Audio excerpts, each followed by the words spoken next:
Nung last LEDAC meeting natin, the second LEDAC meeting, may mga 20 na panukala, no? 20 panukala na hinihingi po ng ating Pangulo before the end of the year. And we're happy to announce na halos kalahati ay natapos na rin namin sa Senado, magiging batas na po siya. And those that are pending na magiging batas na within the next few weeks, hopefully the President will be able to sign it. Itong National Employment Action Plan, yung Trabaho Bill. And of course, the LGU income classification. Nandyan din po ang Internet Transaction Act. Nandyan din po ang PPP law. Napakalaga po ng PPP law na ito dahil dadami po ang foreign and direct investments and local direct investments sa mga malalaking infrastructure projects ng gobyerno. Nandyan din yung Salt Development Industry Act, yung ease of paying taxes. Matatapos na ito, magiging batas na rin ito within a month's time.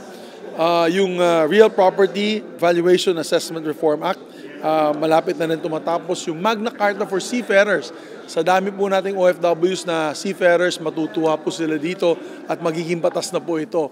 Hopefully, third reading na po namin yan by next week sa Senado. Malapit na po matapos. Yung Anti-Agricultural Smuggling Act, ito ay maganda para sa ating mga magsasaka.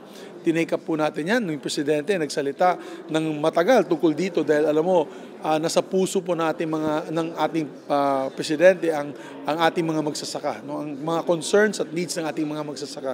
So we are going to pass it as well by third reading next week sa Senado. Malapit na po matapos, baka nga by Monday tapos na po ito.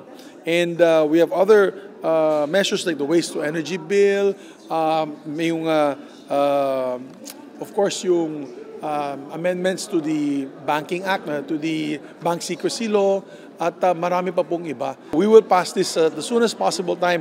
Pinakamatagal na end of the year, which is this December, kasama po na kanyang General Appropriations Act.